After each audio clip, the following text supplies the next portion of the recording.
1500 ईसा पूर्व की मिट्टी में दबे उस गौरवशाली अध्याय को समझने के लिए हमें इतिहास की गहराइयों में उतरना होगा। गंगा और सिंधु के तटों पर सुबह की पहली किरण फूटते ही शिहियों के मंत्रोच्चार की ध्वनि गूंज उठती थी। वह वैदिक युग का आरंभ था। तब समाज का आधार जटिल नहीं बल्कि पूरी तरह सरल था। लोग इंद्र, अग्नि और वरुण जैसी प्राकृतिक शक्तियों को अपना संरक्षक मानकर उनकी पूजा करते थे। वनों के बीच स्थित आश्रमों में गुरु और शिष्य मिलकर ज्ञान का अर्जन करते थे। गायों का पालन करना और यज्ञ की अग्नि में आहुति देना ही उस जीवन की सबसे बड़ी उपलब्धि थी। वहां का वातावरण शांति से भरा था। हर दिन एक नई शुरुआत थी जो प्रकृति के साथ तालमेल बिठाकर चलती थी। यह सादगी ही उस युग का मूल मंत्र थी। समय का चक्र आगे बढ़ा। कृषि के विस्तार के साथ छोटे कबीले अब बड़े जनपदों में बदलने लगे थे। लोहे की खोज ने एक बड़ी क्रांति को जन्म दिया। कुल्हाड़ियों के प्रहार से घने जंगल कटने लगे और भूमि समतल होने लगी। इन खाली जगहों पर नगरों के द्वार खुल गए। नगरों की दीवारें ऊंची हुईं तो बाजार भी फैल गए। लोग अब केवल प्रकृति पर निर्भर नहीं थे। अनाज के ढेर बढ़े तो संपत्ति का संचय भी बढ़ गया। संपत्ति के बढ़ते ही सत्ता हथियाने की होड़ शुरू हो गई। अब हर कबीले का मुखिया अपनी सीमा बढ़ाने की दौड़ में था। शांतिपूर्ण आश्रमों की जगह अब हलचल भरे व्यापारिक केंद्रों ने ले ली। समाज की धड़कनें तेज हो गई। जो समाज पहले सादगी में सिमटा था, अब वह भौतिक प्रगति और अधिकार की आकांक्षाओं के नए मोड़ पर खड़ा था। हर तरफ विस्तार की भूख और सत्ता का शोर सुनाई देने लगा था। सत्ता की इस अंधी दौड़ ने समाज की नींव को हिला दिया। अब तक जो व्यवस्था व्यक्ति के कर्म और उसकी क्षमता पर टिकी थी, उसमें दरारें गहरी होने लगी। जन्म का आधार ही अब व्यक्ति का भविष्य तय करने लगा। समाज ने खुद को 4 कठोर खानों में बांट लिया। एक अदृश्य दीवार खड़ी हो गई जिसने गतिशीलता को रोक दिया। जो पहले एक स्वतंत्र चुनाव था, वह अब उत्तराधिकार का बंधन बन गया। ऊंच और नीच का भेदभाव हर घर की दहलीज तक पहुंच गया। लोगों के मन में दबी हुई कुंठा घर करने लगी। प्रतिभा को जन्म की बेड़ियों में जकड़ दिया गया। मेहनत का मूल्य अब व्यक्तिगत कौशल से नहीं बल्कि उस खाने से तय होने लगा जिसमें व्यक्ति ने जन्म लिया था। समाज का वह ढांचा जो कभी एकजुट था, अब टुकड़ों में बंटकर एक दूसरे से दूर हो गया। समानता के स्थान पर वर्चस्व ने जगह ले ली और हर कोई अपनी सीमा के भीतर सिमटने को मजबूर हो गया।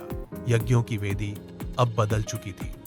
जो प्रार्थना पहले सादगी और श्रद्धा का प्रतीक थी, अब वह जटिल कर्म कांडों के भारी बोझ के नीचे दब गई।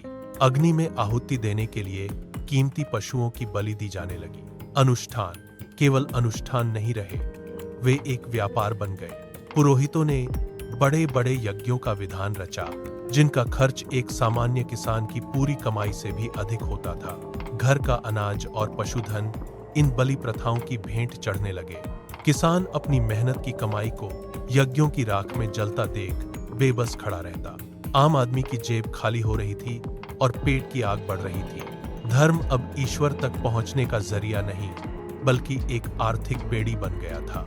लोग अपनी झोपड़ियों के बाहर खड़े होकर इन खर्चीले आयोजनों को देखते और मन ही मन सवाल करते। धीरे धीरे एक सुलगता हुआ विद्रोह आम जनमानस के भीतर पनपने लगा। लोग अब उन अनुष्ठानों से दूर भागने लगे जो उनकी गरीबी का कारण बन रहे थे। धर्म के प्रति यह गहरा असंतोष अब एक बड़े बदलाव की मांग कर रहा था। जब बाहर का शोर असहनीय हो गया तो लोग चुपचाप वनों की ओर मुड़ने लगे।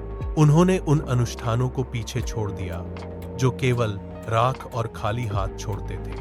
अब कोई बलि नहीं, कोई जटिल मंत्रोच्चार नहीं। जिज्ञासा का केंद्र पुरोहितों की वेदी से हटकर स्वयं के भीतर चला गया। उपनिषदों के विचार एक ठंडी हवा की तरह बहने लगे। उन्होंने बताया कि ईश्वर किसी बाहरी यज्ञ की अग्नि में नहीं बल्कि स्वयं की आत्मा की गहराई में छिपा है। ज्ञान का अर्थ अब शास्त्रों को रटना नहीं बल्कि स्वयं का विश्लेषण करना बन गया। लोग घरों में बैठकर या एकांत में खड़े होकर सोचने लगे कि क्या मोक्ष सच में किसी बाहरी माध्यम का मोहताज है। इस आत्म चिंतन ने एक नई लहर पैदा की। बाहरी आडंबरों का खोखलापन स्पष्ट दिखने लगा था। अब हर व्यक्ति अपने भीतर के सत्य को खोजने के लिए व्याकुल था। यह केवल एक दार्शनिक बदलाव नहीं था, बल्कि एक मानसिक क्रांति थी। लोगों ने बाहरी बंधनों को नकार कर अपने मन की शांति को ही वास्तविक धर्म मान लिया। जिज्ञासा की यह नई मशाल अब समाज के हर कोने में जलने लगी थी। 6ठी शताब्दी ईसा पूर्व तक आते आते यह दार्शनिक असंतोष एक ज्वलंत क्रांति में बदल गया। महात्मा बुद्ध और महावीर स्वामी ने समाज के बीच खड़े होकर उन कठोर बंधनों को चुनौती दी जिन्होंने मनुष्य को जन्म से बांध रखा था। उन्होंने बलि की वेदी को खारिज कर दिया और करुणा को अपना एकमात्र शस्त्र बनाया। बुद्ध ने मध्य मार्ग की बात कही तो महावीर ने अहिंसा को जीवन का आधार बताया। उन्होंने ऊंच नीच के भेदभाव को नकारा और प्रत्येक व्यक्ति को समानता का संदेश दिया। लाखों लोग इन नए विचारों की ओर दौड़ पड़े। उन्होंने पुरोहितों के जटिल विधानों को पीछे छोड़ दिया और अपनी भाषा में उपदेश सुनना शुरू किया।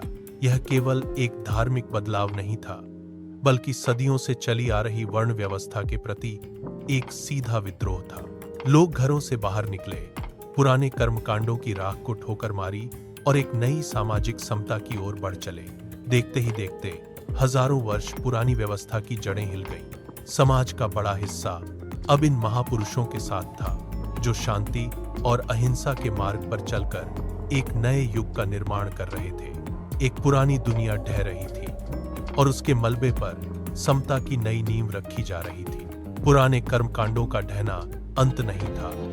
वैदिक संस्कृति किसी युद्ध में पराजित नहीं हुई, बल्कि वह सूक्ष्म होकर हमारे भीतर समा गई। आज भी जब कोई व्यक्ति आंखें बंद कर ध्यान में बैठता है या योग के माध्यम से अपने शरीर को नियंत्रित करता है, तो वह उसी प्राचीन ज्ञान का अभ्यास कर रहा होता है। संस्कृत के शब्द आज भी हमारी बातचीत का हिस्सा है, जो उस युग की ध्वनि को जीवित रखे हुए है। यह संस्कृति लुप्त नहीं हुई, यह रूपांतरित हुई। उसने स्वयं को नए दर्शन और विचारों के सांचे में ढाला। यह हमें सिखाता है कि कुछ भी स्थिर नहीं है। नदियां बहती हैं, मौसम बदलते हैं और समाज भी अपनी पुरानी संरचनाओं को छोड़कर आगे बढ़ते हैं। परिवर्तन ही इस सृष्टि का एकमात्र शाश्वत नियम है। जो बीत गया वह नष्ट नहीं हुआ, बल्कि वर्तमान के कण कण में विद्यमान है।